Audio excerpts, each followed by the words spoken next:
Parker is just around the corner. What's your thoughts on kind of how you match up with her? Every fight's a dangerous fight. Yeah, I think it's dangerous. I think she's rounded in certain ways, and I'm rounded in certain ways, and she's definitely motivated. So it'll be a good fight. I'm excited for the ninth. Do you think, though, considering the pedigree of fighters that you've stepped in against and the fighters that she's fought against, do you think that weighs a little bit differently? Because I mean, it seems like you've had more of the upper echelon. I've definitely been in different places, but that really doesn't mean anything. Any fighter, it could be any fighter's day, it could be any fighter's hit, who knows what she's been working on, who knows what, what she's going to bring that day. I don't like to put anybody in a category above or below. Like, a fighter's a fighter. And when they say go, we're equal until we're not, and right now, I'm taking it very seriously, and trained extremely hard for this, and I'm ready for anyone. I'm ready for, this scariest thing I've ever seen out there.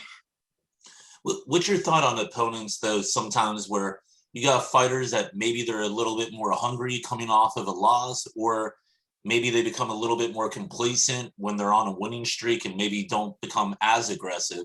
So what's your thoughts with your opponent coming off of a loss? Well, and that's the question, is you don't know. You don't know who's driven or motivated by each thing.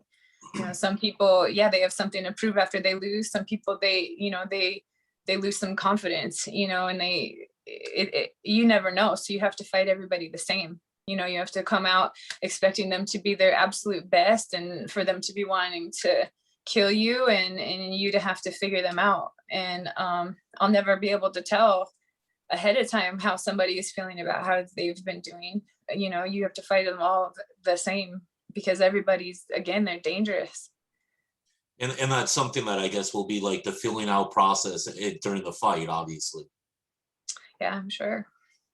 What's been kind of like the changes possibly that have gone on during this pandemic? Has your fight camp been altered at all? Yeah, so much. This one less than the first one. The first one was when everything was still very locked down. So, I had limited training partners. I had limited exposure to resources. I had to do, drive really far to go meet up with the same people. None of them were anything similar to what my opponent had to offer. So, but you make do. And the only thing that really gets you through it is the fact that, everybody is going through the same thing.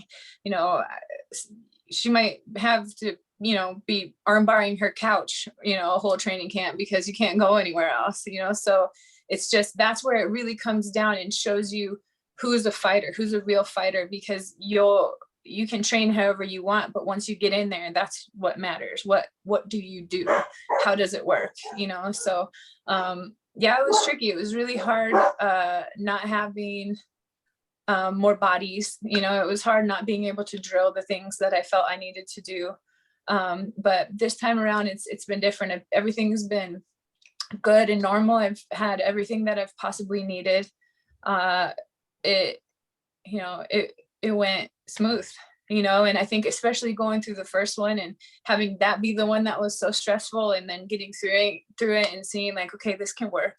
All my little OCDs and like camp rituals, the things that have to go perfectly, that like it wasn't possible, they couldn't, and getting through that and being like, all right, I did it, these other fighters did it, like it works. We can, it almost makes you proud to be a fighter during these times, because you get to learn about yourself so much, and you get to see what you're capable of in less than ideal conditions.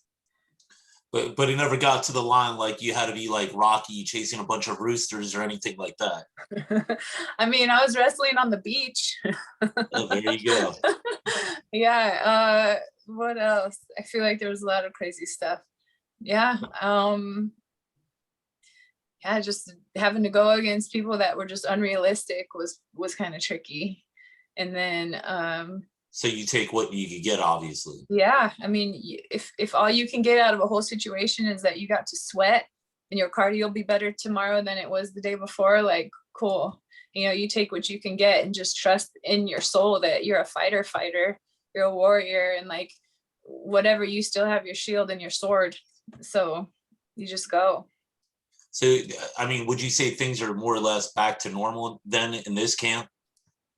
For the most part. I mean, there's always this little like cloud following you around that's like, please, nobody in my corner, nobody I've been around, nobody would ever get COVID or test positive for COVID. And then there's like the trace connection, because a lot of fighters are showing up to fight week and they're getting sent home, and that would be really hard to have worked as hard as I have and as diligently as I have to have something not work out, because this is what the threat is at the moment, and yeah, I feel like otherwise everything feels pretty much back to normal. I mean, my kid is home all of the time, which is definitely different. He's not in school.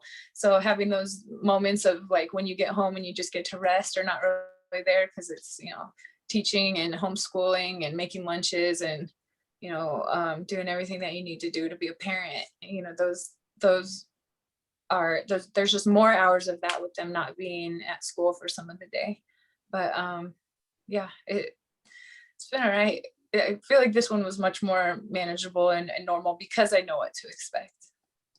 Yeah, it's thankfully not to the point that you got to be like Bubble Boy or something like that, going around keeping yourself enclosed all the time. So, so I heard recently you got your brown belt. So congratulations!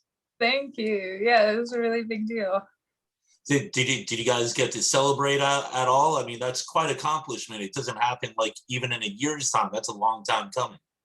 Yeah, they made it really special, it was something very deliberate. Like I put off for very personal reasons, but also because I wanted to be very intentional with how I moved forward with it and like where and with who, because it's so important to me. This whole journey with that belt was so big, and I really want to give respect to everything that I've been through, but also know that I deserve to keep going with it, And so we had, I mean, as much celebration as you can. There's really no like big dinners or group things, but we got acai and drove home and relaxed, took a bath, watched some movies. I mean, it was all a couple weeks ago, so in the middle of a training camp, and right after training at Atos, you don't really feel like doing anything anyways, because the whole time people are trying to kill you. So so maybe when you get the black belt, there'll be the big celebration.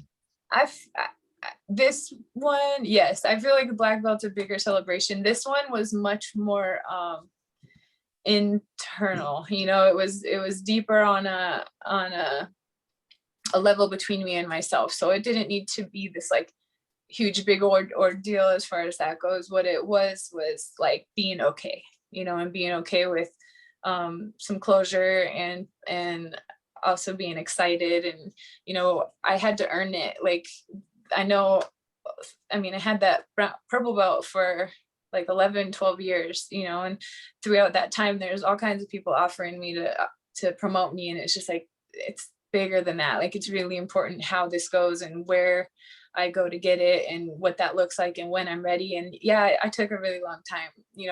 I had 4 stripes with my purple belt, winning worlds at 2011. And it just still wasn't, it just wasn't time. I wasn't ready to let it go. And now I feel good about it. And yeah, it's at the right place at the right time. That's what I needed. So we'll see that different level of display in this coming fight, right? I think so. I mean, like, you are the company you keep, and I've been over there with everybody's training for everything, and they're all going out there and winning, and so it's not like there's any easy rounds. Like, there's no days you walk out of there with an ounce of energy left in your bones because you were just fighting the whole time. And I really appreciate the level of training I get there. Like, it's insane, and it's very technical, and it's very cool. But that level of growth, you're not at that pinnacle yet. You still got a lot more to achieve, obviously, in MMA as well, I'm sure. Yeah, I mean, I'm just a baby brown belt at this point, and applying it to MMA is its own thing. These are very different sports, so putting them together is its own magic. and making one thing work with the other is, you got to do that too. So What's your thoughts on Bellator finally putting on a ranking system? Is that kind of like weight off your shoulders to kind of know where you are sitting within the realm of things, or it doesn't I really mean, matter? I think it's cool that they're trying to get more organized, and they're promotionally trying to do more. But as far as that goes, like, I don't understand the math of how they get those numbers or who they're asking, or if they're watching fights or what. So I don't, or if it's about your pedigree, where you've come from. Like, I don't really understand it. And I can't really care, because I have to live this career moment by moment. Like, I have to live it punch for punch. And I, whether I'm 100th or if I'm second, like, I still have to fight the same fights. I still have to train the same way. I still have to believe in myself. I still have to have a healthy fear of my opponents. And like, I feel like the rankings are more for the fans to understand, but for me and for other fighters individually, like, right now we're the big mama jammas. We're the 145 women of the world. We're the big girls, and we have to represent and put on these good fights, and be athletic and be violent in these ways that represent us and the promotion really well. And whatever that looks like, it looks like. So to me, the rankings are a little bit obsolete when we're all just out here trying to do our best. But I mean, I understand why they exist. Yeah, but from the same context, it's gotta help too, knowing that you don't have to spit that game or rile up your opponent to try and promote the fight. It's like, look, this is the ranking system. I'm this. I don't need to be speaking this way to that person that's maybe out of the top 10 or so forth. I don't know. Yeah. I mean, I think there's always going to be that entertainment where people are going to feel like they need to talk, because those do get butts in the seats, and that the fortunate part is that can make or break your career.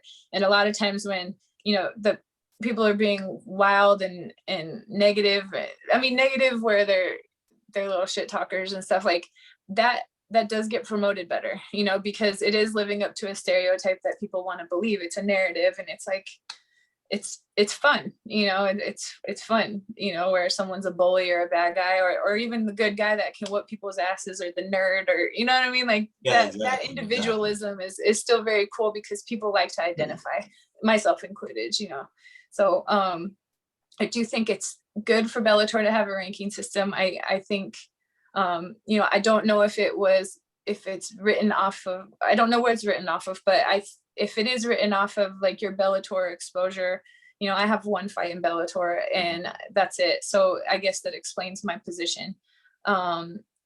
But it's just up to me to build and to work my way up, and I'll end up where I'm supposed to end up. I believe in that, and my skills will take me where I'm supposed to go. And just kind of like closing it off, I mean, let's say you come out of this fight pretty much unfazed, unhindered, like you're fine. How soon could we see a turnaround with you if you have things your way? And how soon do you want to be fighting for that belt?